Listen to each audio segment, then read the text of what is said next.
Hey guys, this is Comic Uno, and today I'm doing a review for The Astonishing Ant Man issue 6. Before I start talking about this issue, just want to give you guys a couple updates. Of course, I have Comic Uno episode 138, and that's show where I review all the comics I read this week in one show. And here are the exclusive comics. We have Santeria, The Goddess Kiss, issue 1.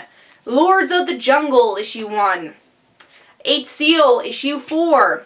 Grim Fairy Tales, issue 120. Extraordinary X-Men, issue 8.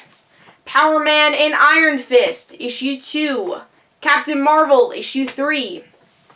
Silk, issue 6. All New X-Men, issue 6. Black Canary, issue 9.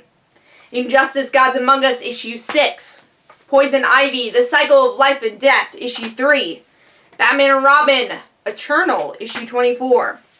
Huck, issue 5, and Titans Hunt, issue 6. So if you want to go check out all those reviews, go to Comic Uno, episode 138, which is annotated. But let's start talking about Astonishing Ant Man, issue 6, the book I was most anticipating for this week, and probably this year, because as you guys know, I'm a huge Cassie Lang fan, huge Young Avengers fan, and I've been waiting for this book. I've been a little disappointed of how the series has portrayed Cassie, but hoping that this issue would be the one to redeem those other stories. So let's see if it did so. So, beautiful cover. I wish I had a poster of this. I want this on my wall. Love this cover. Love the artwork. I love everything about it. So I need this cover somewhere. I might just put this comic somewhere. I don't know. But I love it. But let's start talking about the artwork inside. And I like the artwork. I think it fits the style of Cassie's story. I guess my only nitpick is that some of the facial expressions I think could have changed a bit better.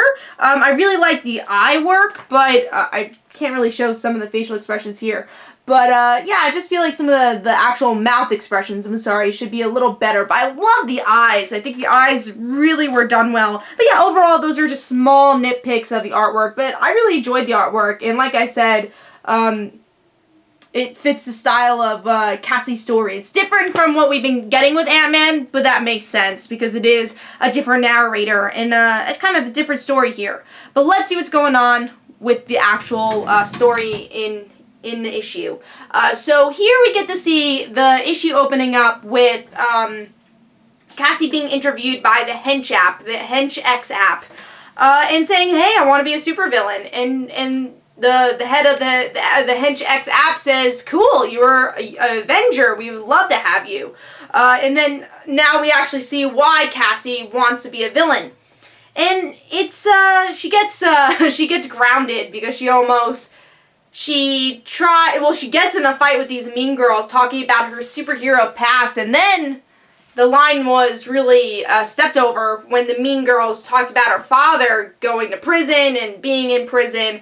So Cassie gets upset and gets into a fight. She gets grounded. But Kate's there to save the day, and they have like a girls' afternoon out. I wouldn't call it a girl night out, but they have a girls' afternoon out. They have some bubbly coffee or whatever they call it.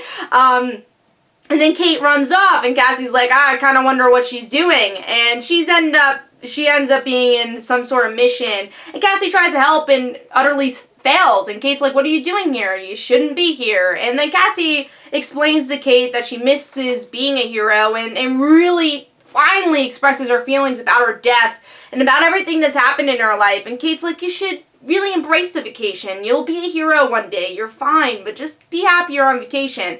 And Cassie's like, I really took that to mind, but I don't want to be on vacation. So this is what leads her into applying for the Hench X app and the awesome ending where Cassie does get her powers back, so she's not depowered right now, as of right now, because she is going to be a supervillain. She's got to break into Darren Cross's lab, so finally getting revenge, and also kind of being like her father, because she has to break into something, into somewhere, and get something, so she's becoming a lot like her father, and she dons a new identity, which just made me very happy, and that is Stinger. And if you guys don't know who Stinger is, she actually is Cassie Lang from the MC2. So the same exact costume they used from the MC2 universe, which is Spider-Girl, Mayday Parker / my favorite superhero ever's universe. So that's Cassie Lang's identity there, and they used the same exact costume. And I was so excited. I geeked out. I squealed. It was so... I was just loved that ending, and I can't wait to see what happens in the next issues with Stinger and how Scott's gonna react to all this, and if Cassie will become a villain or not, because at first she's like, no, I'm gonna be a hero and just try to try to have this mission, this undercover mission, but then she finds out the truth that she was kidnapped, and her father didn't tell her, and Darren Cross stole her heart, so maybe she might turn, I don't want to say to the evil side, but she wants revenge, and what lengths is she gonna take? I don't know, and I think Hench X App Corporation was very good at manipulating Cassie here, and I'm really intrigued, and hopefully soon we'll get to see where that story goes. But I love this issue. I think it will definitely be a contender for my favorite issue of the year. It really had everything I wanted, because I didn't like the fact that Cassie was a damsel in distress and that they took her powers away. I'm like, what are they doing with this character? Why are they not explaining about her death? Like, what's going on? Why are they ignoring such a beloved character? And we find out in this issue, again, it's more about her exploding emotionally. She has been keeping this in, that she had a heart attack, which she didn't, but her father not being close to her anymore, her not having powers, her not being a hero, it's bothering her, and that's why she gets a fight in school, and the saddest part of that was that she lost the fight. She lost it to normal people. Like, she's been a superhero and defeated, Dr. Doom, and she couldn't defeat these two girls that were just saying bad things about her, and that made the damsel in distress story make more sense of why she couldn't fight that person, because she relied on her superpowers so much that she kind of forgot her training, and it made the damsel in distress trope that, again, usually has to do with making an interesting story for Ant Man or a different character story here. It actually made a Cassie story, and it's making it part of her journey, which I'm really excited about, and seeing how she builds as a hero or whatever next steps are, and I just thought it totally made sense. And again, I think they just redeemed everything that they were doing to Cassie, because finally it is Cassie being part of Scott's story, which I always felt was necessary for the Ant-Man series. If you're going to include her, she's always been a very important part of Scott's life. Now you're seeing her maybe play his villain, which I'm really, really excited about. I love those type of themes, and of course, the thing I really enjoyed about this issue, too, is that Kate is the one who is able to talk to her. It's not her mother. Honestly, Cassie's never really had a great relationship with her mother. It is totally shown here. Like, I love the narration in Cassie's mind where, her mom says, like, a slogan she always says. Like, I hate when she says that. So you can tell she's being annoyed by her mother and just, like, the little details and the little quirks she has. But it's her best friend that explains that she can take a break, and she really does listen to Kate about it. But I think it's still her trying to discover her own journey and being tired of this normal teenage life.